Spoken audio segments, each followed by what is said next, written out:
It's gonna be a fatal four-way at Clash in Paris for the World Heavyweight Championship.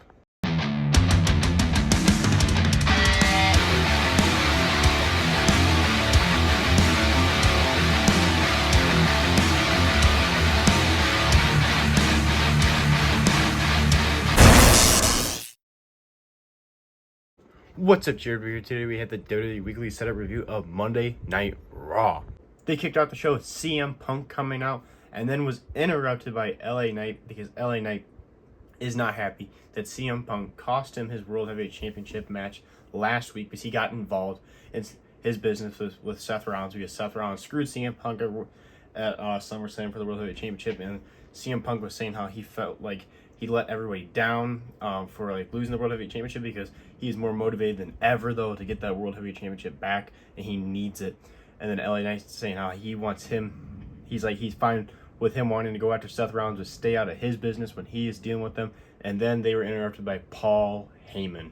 Paul Heyman comes out with Braun Breaker and Bronson Reed and tells them how Paul Heyman tells LA Knight not to get in the favor business with CM Punk because LA Knight said, he goes, once I defeat Seth Rollins for the World Heavyweight Championship, because he said, I'm going to get a rematch. He goes, then you can be the first person I defeat and retain my World Heavyweight Championship against.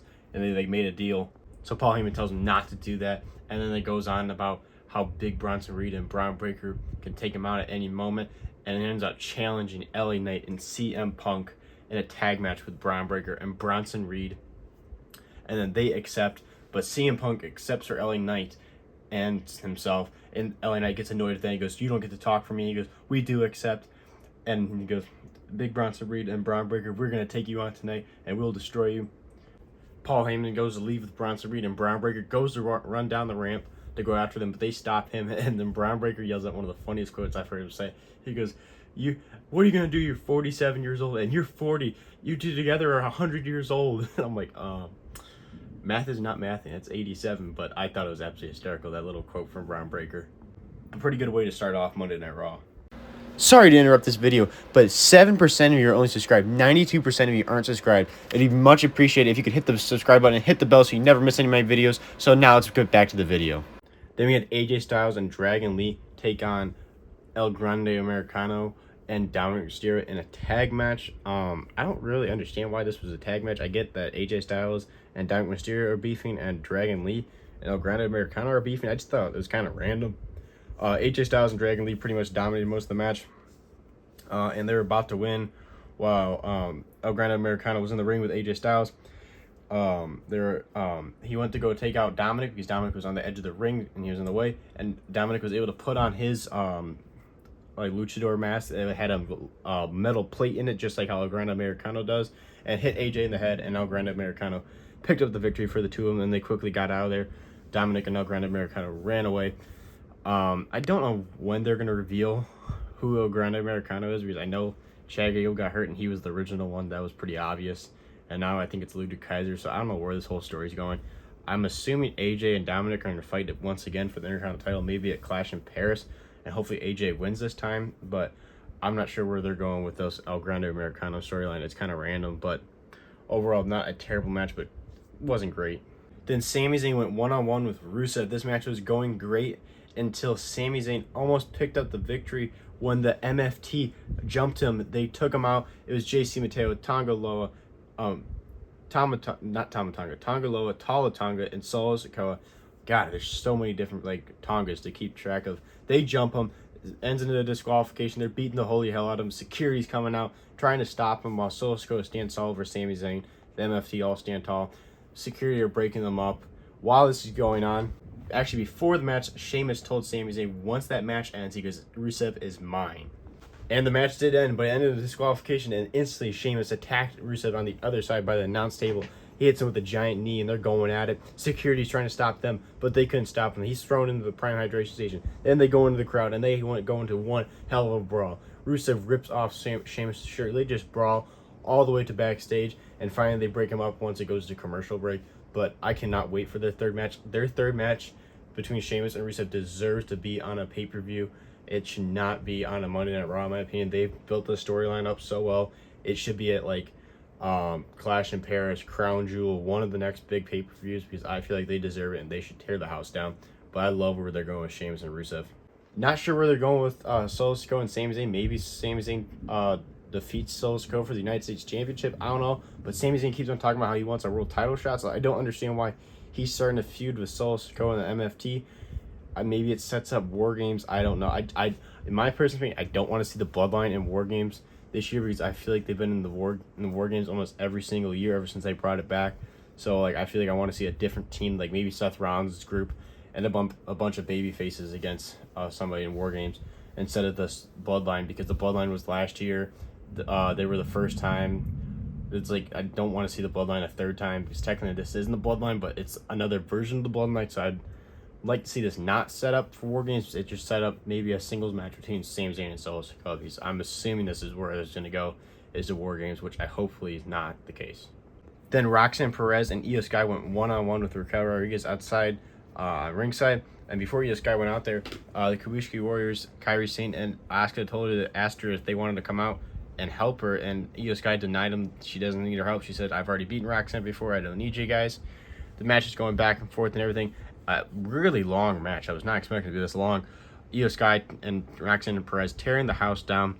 Io Sky pretty much dominating most of the match, and then right when Io Sky was about to win, actually Roxanne Perez was kind of about to win, the Kabuki Warriors are out there. They come out when they were told not to and kind of distract Io Sky, and Roxanne Perez was able to roll up Io Sky and grab her tights and pull on the tights and pin her 1, 2, 3. And Io Sky afterwards was pissed at the Kabuki Warriors, saying that it was their fault why she lost. She was backstage yelling at, and then Asuka and her got in an argument, and Asuka stormed off. And then Io Sky went to talk to Rhea Ripley, saying, and then Rhea Ripley tried telling her that she felt bad for her, and then she didn't want to talk to Rhea Ripley. So I don't know where this is going. Stephanie McQuarrie also told Io Sky not to be upset. She's also the one that was promised a world title shot at Clash in Paris, and it could not happen because it was supposed to be a match between Io Sky and Naomi for the Women's World Championship, but Naomi was not cleared to participate in a match. She was not medically cleared, so I don't know where that's going. So it's a whole disaster with this women's storyline. And then Bayley had a package video about how she feels bad about Lila Valkyria and everything, the whole situation with that. And then Lila Valkyria was interviewed, and she said she wanted Bayley to stay out of her life. This, in my opinion, this storyline between Lila Valkyria and Bayley is very boring. I find Lila Valkyria boring, and I just don't understand where they're going with this. Then it was Becky Lynch versus Maxine Dupree with Akira Tozawa and Natalia on ringside with her for the Women's Intercontinental Championship. I felt like this match was kind of random because it looks like Becky Lynch is starting to feud with Nikki Bella. So I don't understand why we have her defending the title against Maxine Perez. I guess it's because maybe Nikki Bella couldn't be there because she was not there on TV this week. It's instant. I'm like, it's a pretty obvious win for Becky Lynch. There's no way Maxine Dupree is going to defeat Becky Lynch for the Intercontinental Championship. So Becky Lynch picks up the victory and retains. Pretty easy win for Becky Lynch. And I really felt like that was a random match just put together.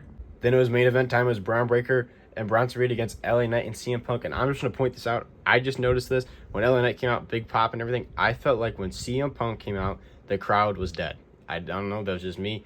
When he came out, the crowd was like dead. There was like no pop or anything. They weren't singing to his music, nothing. It just felt really weird. Braun Breaker and Bronson Reed come out, and they jump LA Knight in the ring before the match even starts. He has his jacket still on when they're fighting him. LA Knight's able to fight off Braun Breaker, then he throws off his jacket. They go at it and everything. CM Punk eventually gets in the match, and he's about to like hit his GTS. He does the go to sleep gesture, goes to pick up Braun Breaker.